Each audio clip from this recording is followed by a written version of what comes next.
दहशतगर्द cell के 4 अरकान गिरफ्तार कर लिए गए। मजीद जाने थे नुमाइंदा खुसूसी सलमान अवान से। जी सलमान बताइएगा, एक बड़ी डेवलपमेंट है, हम देख रहे हैं कि खुदकुश बमबार के मुआवन दहशतगर्दों को गिरफ्तार कर लिया गया है।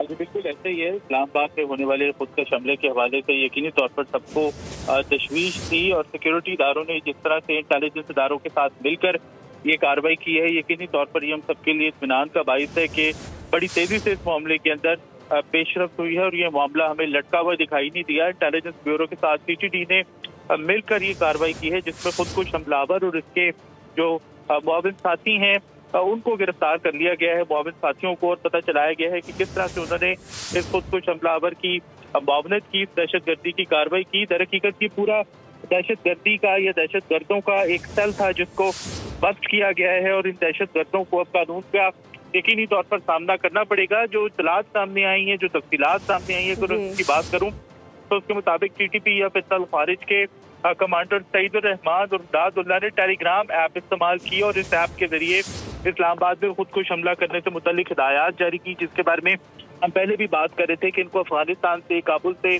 हिदायत मिल रही थी और वहाँ पर खारजी नूर वली की हिदायत के ऊपर ये सारी मनसूबाबंदी की गई। उसके बाद फिर दौरान तफ्तीश जो है खुदकुश हमलावर के जो हैंडलर्स हैं साजिद उल्ला उर्फ शिना ने जो है वो इतराफ़ जुर्म कर लिया है। उसने तमाम तर जो पोल है इन दहशतगर्दों का वो खोल दिया है, बता दिया है कि किस तरह से इस हमले की मनसूबाबंदी की गई। और सईदुर रहमान उर्फ शिना ने यह भी बताया है कि किस तरह से ये तमाम तर कार्रवाइयाँ जो है वो प्लान की गई। उसने इतराफ़ जुर्म करते हुए बताया है कि ये जो खुदकुश हमलावर था सईदुर रहमान उर्फ दादगीर, ये चरमकंग बाजोड़, हाल ही में अफगानिस्तान में टीटीपी का इंटेलिजेंस चीफ जो है वो भी इसके अंदर शामिल था।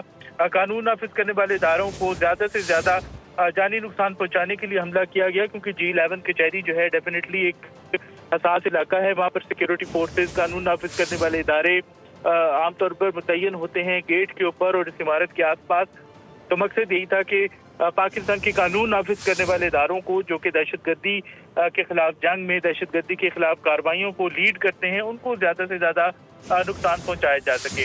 दादुल्ला ने साजिदुल्ला और शिना को खुदकुश बमबार उस्मान उर्फ कारी की तस्वीर भेजी ताकि वो उसे पाकिस्तान में फिर वसूल करे। और फिर खुदकुश बमबार उस्मान उर्फ कारी का ताल्लुक जो है बताया गया है कि शिनवारी कबीले से था और वो अफगानिस्तान का ही शहरी था। ये बात तो वैसे भी पहले ही कंफर्म हो गई थी कि जो खुदकुश हमलावर उस्मान उर्फ कारी है उसका ताल्लुक अफगानिस्तान से है। और बताया गया है कि वो वाकईतन वहाँ से ही आया था और उसके हवाले से जो तफसीलात हैं वो शिना ने बता दी हैं और वो उसका इतराफ़ भी किया है। और अफगानिस्तान में मौजूद जो टीटीपी है ये फितनुल खारिज के कमांडर दादुल्ला की हिदायत के ऊपर बताया गया है कि साजिदुल्ला और शिना ने फिर अक्खन बाबा कब्रिस्तान पेशावर से ये खुदकुश जैकेट हासिल की, जो कि पेशावर से ये खुदकुश जैकेट हासिल की गई और उसके बाद हमला किया गया। नुमाइंदा खुसूसी सलमान अवान में तफसीलन आगाह कर रहे थे, आपका शुक्रिया। सब्सक्राइब करें और बेल दबाएं ताकि कोई खबर रह न जाए।